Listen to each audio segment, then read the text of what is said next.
Waheguru Ji Ka Khalsa, Waheguru Ji Ki Fateh. Welcome to another session of Coach Gurbani's a-sabad-a-day, where our focus is the 14th stanza of Jup Pauri, which is recited as follows. Manne marg thak na paay, manne pat syo pargat jaay, manne mag na challe panth, manne धर्म से तीसन बंद ऐसा नाम निरंजन होए जे को मन जाने मन कोय मन्ने मार्ग ठाक न पाए marg path ठाक to stop. In a state of manne, the path is clear of all roadblocks and inner contradictions. Some of these arise from disputations and claims of truth that various ideologies or religious systems make. Some of these contradictions arise from the mind itself, haume. In manne, all of these get resolved. Manne patsyo pargat jaye. The conventional meaning of this line is that those who are in a state of manne proceed with honor and glory. Pat, translated as honor. Pargat is to manifest, to go. Now, we would like to offer an alternative explanation based on the fact that there are multiple connotations to the word pat in Gurbani. For instance, pat, apart from meaning honor, also connotes family. And so what we would like to suggest is that it would be more in line to translate pat here as the family of the senses, the family of the mind, the inner components of the mind and the inner self become an organic unity, and they proceed as an integrated being. Remember that it is our organic unity that has been fractured. So here, that fracture is healed. That would be the suggestion that we would make. Manne mag na challe panth. In manne, we do not follow sects, but follow the way, which is Gurmat. So now here, this is as revolutionary a statement that Guru Nanak can make. What he's suggesting is that in manne, we actually are not following any system of religious belief, because most of these center around human personalities open to misrepresentation. So here, Gurmat, or the way, is the way of the Guru, and it is the highway, so to speak. So in manne, one takes the direct highway, which is free of obstacles and roadblocks. Manne dharam seti sanbandh, a continuation from the previous line, because we do not follow sects. Our association is with dharam, which is the universal principle or cosmic law that holds things together.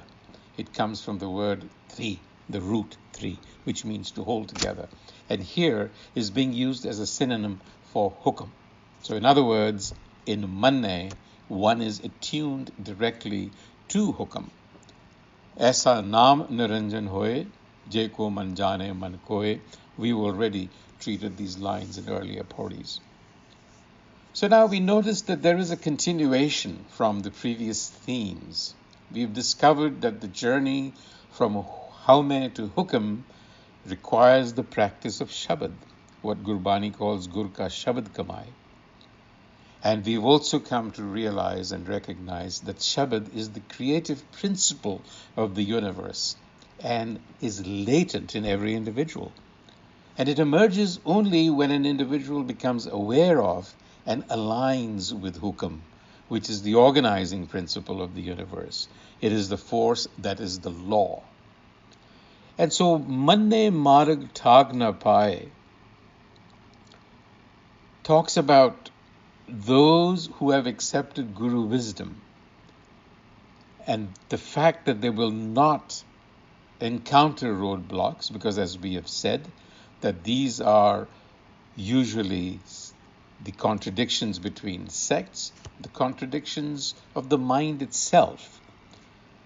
Guru wisdom is free of dogma and ideology, and those who follow it do not follow any organized religion. Instead, they walk the straight path. So there are some important takeaways here in this Pauri.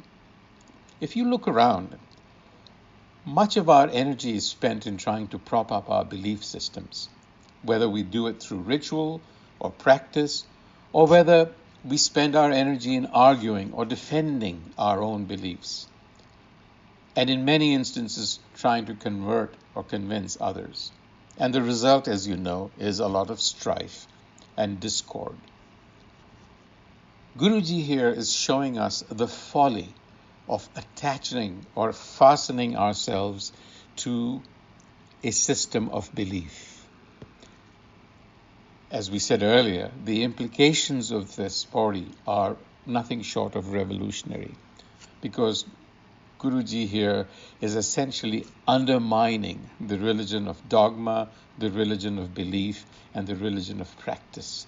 What he is telling us is align directly with the evolutionary force of the universe, Hukam, and in so doing, become a part of Hukam and use the power of Hukam to our own advantage. Another important takeaway, Hukam is the law of change. So in Manne, we come to accept Hukam, and thereby we learn to accept, incorporate, and support change when and how and where it is needed. So being in Hukam means to identify with a dynamic and evolving reality, and not to be stuck in the static and wishful thinking of religious dogma. In Manne, we come to develop a vision that enables us to create a future that is Gurmat-based. So Guruji is emphatic in telling us that Shabad cannot be identified with any organized religion. And we come to this point over and over again, because this is a very important distinction that we should not lose mind of. Because Guruji, at the end of the day, is empowering the human mind. That is his revolution. It's freeing the human mind from any kind of psychological or spiritual dependence. So the question for us really is to ask, are we participating in Guru Nanak's revolution of the mind? Or are we looking for crutches and props outside of ourselves? We leave you with this thought to mull over.